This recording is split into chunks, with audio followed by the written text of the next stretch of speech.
At my dad's funeral, the silence was heavy, the kind that weighs on your chest. We were standing in a massive cathedral in Chicago, surrounded by the elite of the logistics world. But my sister-in-law Samantha wasn't there to mourn. She was there to claim the throne. She snatched the microphone before the priest could even finish the final prayer. Her voice was sharp, cutting through the somber air.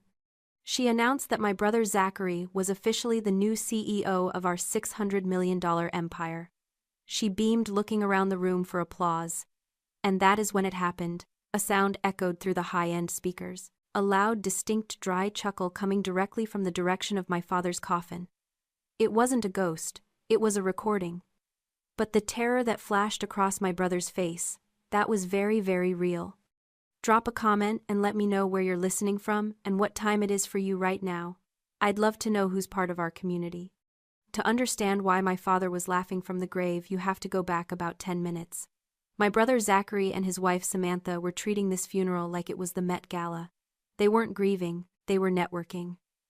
I watched them from the front pew. Zachary was shaking hands with the board members, accepting condolences for a job he hadn't even started yet. Samantha was literally pointing at the stained glass windows and whispering about how they would look in the executive suite. They looked at me like I was part of the upholstery. Zachary leaned over, adjusting a tie that cost more than my rent. He whispered, "Don't worry, Jessica. We'll find a spot for you in the basement. Someone needs to handle the paperwork while the adults run the show." He smirked. He called me a worker bee, a glorified secretary. He thought he was untouchable because he was the firstborn son. He thought the blood in his veins was a credit card with no limit. I didn't cry. I didn't scream. I didn't beg him for respect. I just felt a cold, clinical calm wash over me. I looked across the aisle at Peter. Peter was my dad's chief of staff, a man who had been the backbone of this company for 40 years. He was holding a small remote control in his hand. I gave him a single subtle nod. That was the signal. Peter stood up and walked to the back of the church. He quietly locked the heavy oak doors. The click of the deadbolt echoed in the sudden silence. Then he pointed the remote at the massive projector screen that had been set up behind the altar for the eulogy video. He hit play. The screen flickered to life. It wasn't a montage of happy family memories. It was my father, Adam, sitting at his desk staring straight into the camera lens. He didn't look peaceful. He looked like he was about to fire someone. That is when the chuckle started. It boomed through the church, freezing Zachary and Samantha in place. The premature coronation was over. The audit was about to begin. As the congregation turned their eyes to the massive projection screen, watching the pixelated face of my father settle into a grim expression, my own mind drifted away from the cathedral. It went back to the places where this empire actually lived. Not in boardrooms with mahogany tables, but in freezing rail yards at 3 in the morning. While Zachary was busy networking in Ibiza or building the brand at Formula One races, I was standing in ankle-deep slush in a distribution center outside of Detroit, negotiating with union leaders to keep the supply chain moving. For 10 years, I was the ghost in the machine. I was the invisible hand that fixed the brakes before anyone even knew they were broken. I missed my best friend's wedding because a shipment of medical supplies was stuck in customs in Rotterdam. I spent my 25th birthday in a server room, rebooting the tracking system after a cyber attack. I didn't do it because I loved the stress. I did it because I believed in a transaction that turned out to be a lie. You see, I had convinced myself that competence was a currency. I thought if I just worked hard enough, if I made myself indispensable enough, the merit would eventually outweigh the bloodline. I wore my silence like a uniform. In the logistics industry, a woman who speaks up is emotional, but a woman who fixes problems quietly is an asset. So I became the ultimate asset. I audited the fuel costs. I streamlined the shipping routes. I saved the company $12 million in operational waste in a single fiscal year. I told myself this was dignity. I told myself I was paying a debt of gratitude to the family name. I had forged chains for myself, links made of duty and obligation. I thought that by staying in the shadows I was proving my loyalty. I thought my father saw me. I thought he understood that while Zachary was the mascot, I was the engine. But sitting in that pew watching Samantha clutch her pearls, I realized my silence hadn't been a strategy. It had been a permission slip. By not demanding credit, I had given them permission to erase me. I had allowed them to treat my labor as a natural resource, something they could mine without cost. I wasn't their partner. I was their infrastructure. You don't thank the foundation of a house for holding up the walls. You just assume it will be there. And that assumption was their fatal mistake.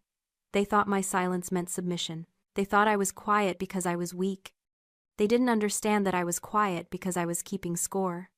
Every missed holiday, every stolen idea, every time Zachary took credit for a deal I closed, it was all logged.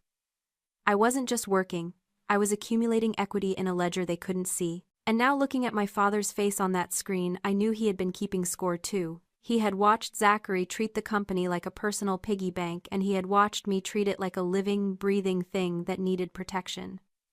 The invisible chains were about to break, and the sound of them snapping was going to be deafening. To understand why I didn't feel a shred of guilt watching my brother sweat in that church, you have to see what happened 3 days ago. Our father had been dead for less than 4 hours. The coroner had just left the house. But Zachary and Samantha didn't go to the funeral home. They went straight to the corporate headquarters. I was already there, sitting in my father's office with Peter trying to stabilize the stock price and reassure our global partners that the company wasn't going to collapse. We were grieving, but we were working because that is what this job demands. Then the elevator doors opened and the circus arrived.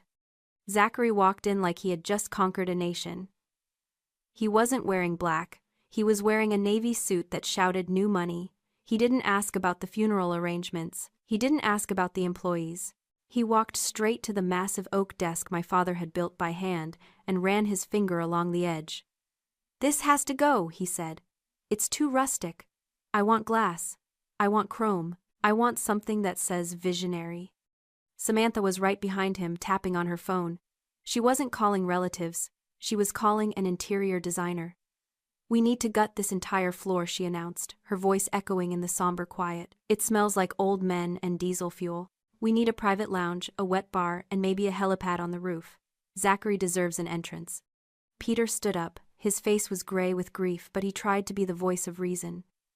He told them we had a liquidity crisis to manage. He told them the drivers were worried about their pensions. Zachary laughed. He actually laughed. He looked at Peter, a man who had taught him how to tie his shoes, and said, "Relax, Peter. You're barely going to be here. We need fresh blood. You're old news. Consider this your notice." Then he turned to me. I was holding a stack of urgent shipping manifests. Zachary plucked them from my hand and tossed them onto the floor. "And you, Jessica," he said with a sneer. "We need a real face for this company.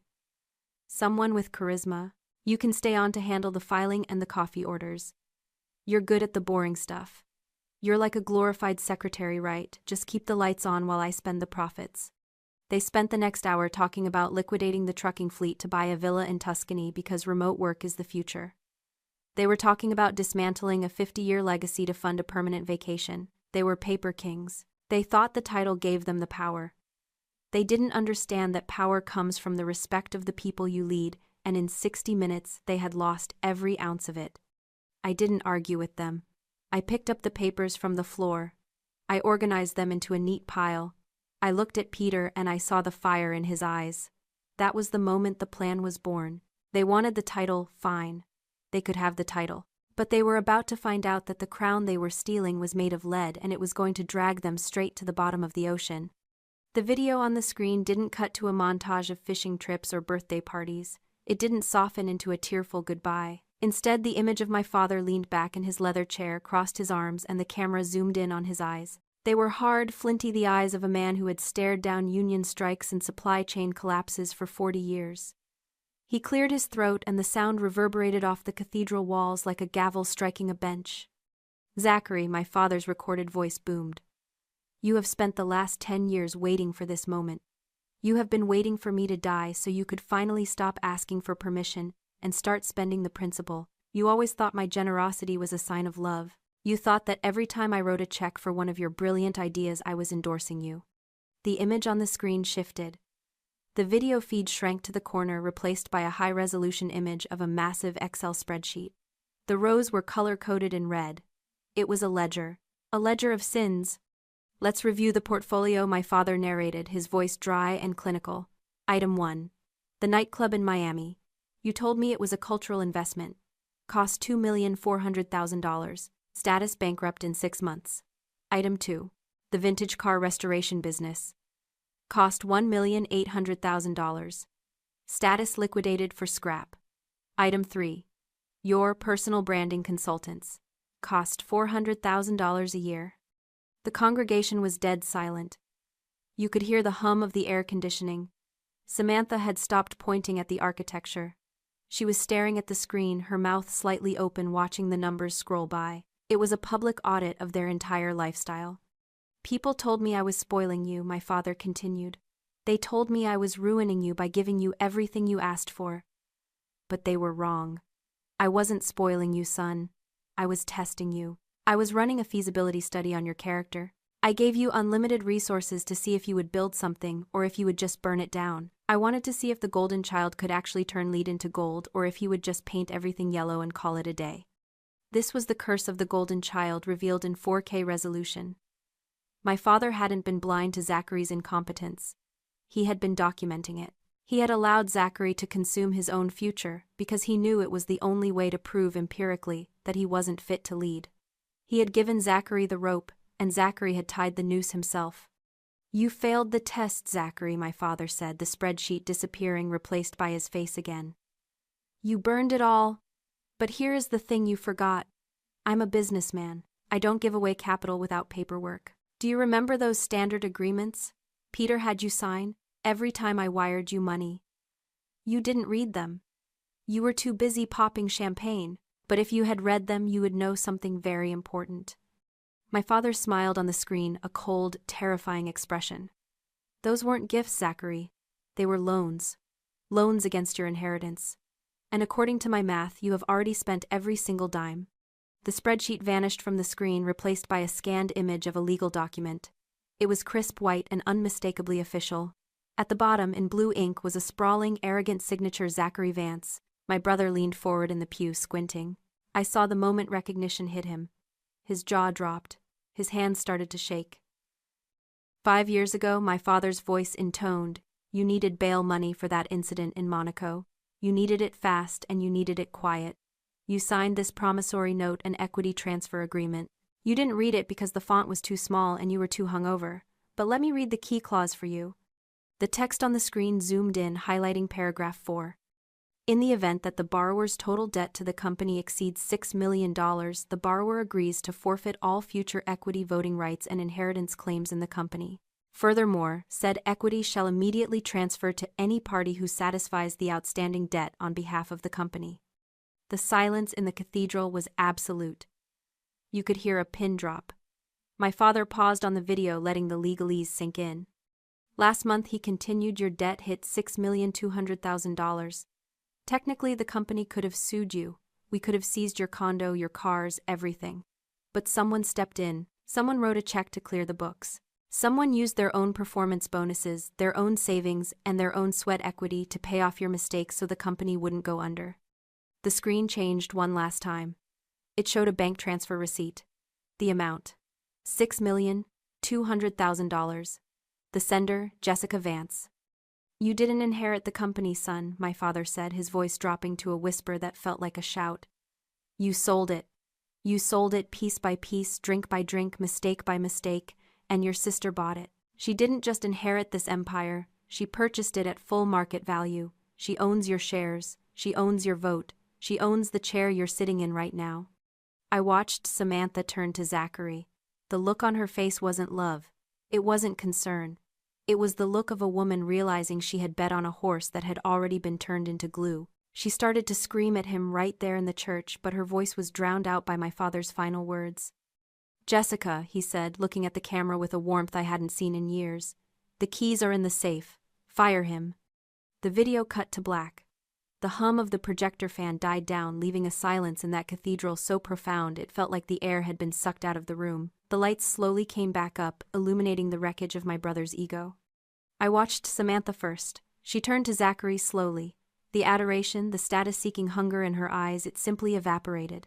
It was replaced by a look of pure, unadulterated disgust. She realized in that split second that her golden ticket was actually a liability. She realized she hadn't married a CEO. She had married a man with $6 million of debt and 0 assets. She didn't comfort him. She didn't hold his hand. She shoved him. You lied to me, she hissed, her voice cracking the silence. You told me it was done. You told me the money was yours. Zachary ignored her. He scrambled out of the pew and ran toward me. His face was pale, slick with sweat. He looked at me, and for the first time in his life I didn't see arrogance. I saw panic. He tried to grab my hand, but I stepped back. "Jessica," he stammered, his voice trembling. "This is a joke, right? Dad was sick. He wasn't thinking straight. You can't actually do this. We're family. You can't fire family." I looked at him, really looked at him, and I realized something profound. For years I had been intimidated by him and Samantha. They walked with such confidence. They spoke with such authority, but now standing there with his inheritance stripped away, he looked small. He looked like a child wearing a costume he couldn't afford. It occurred to me then that their power had never been real. It was rented. Their entire identity was a subscription service paid for by my father's money, and the subscription had just expired. Without the wallet to prop them up, there was no person left. It was the delusion of power from an empty vessel. I reached into my purse and pulled out a single thick envelope. I didn't yell. I didn't lecture him. I didn't give him the satisfaction of an emotional reaction. I simply held it out. "This isn't a joke, Zachary," I said, my voice steady and clear. "This is a termination notice, effective immediately. Peter has already deactivated your keycards and revoked your access to the company accounts." He stared at the envelope like it was a bomb. "And inside," I continued, "is a repayment schedule for the remaining $200,000 you still owe the estate. I expect the first payment on the 1st of the month. Don't be late." He tried to speak, but no words came out. He just stood there, a king without a kingdom, while the board members behind us began to check their watches, ready to get back to work. Walking out of the cathedral felt different than walking in. The air seemed cleaner, the sun seemed brighter. Peter was waiting by the car, the back door already open. For 20 years he had held that door for my father. Today he held it for me. He didn't say a word, but the slight smile on his face said everything. We understood each other. The chaos was over. The order was restored. We drove past the main distribution warehouse on the way back to the office. I looked up at the massive sign, the trucks lining up at the bays, the sheer scale of the operation. For a decade I had looked at this place and felt the crushing weight of duty. Today I felt the grounding weight of ownership. It wasn't a burden anymore. It was mine. I had bought it with sleepless nights and missed holidays, and I had the receipt to prove it. My phone buzzed on the seat beside me. It was a notification that Samantha had filed for divorce. I swiped it away. Then a call from Zachary. I blocked the number. I didn't feel guilty. I felt efficient. I had cut the dead weight from the supply chain. That night I didn't toss and turn. I didn't worry about what Zachary would destroy next. I slept soundly, knowing that the empire was finally safe in the hands of the one person who knew how to carry it. If you believe that leadership is earned, not inherited, hit that like button and share this story. And tell me in the comments, would you have forgiven the debt, or did Zachary get exactly what he deserved?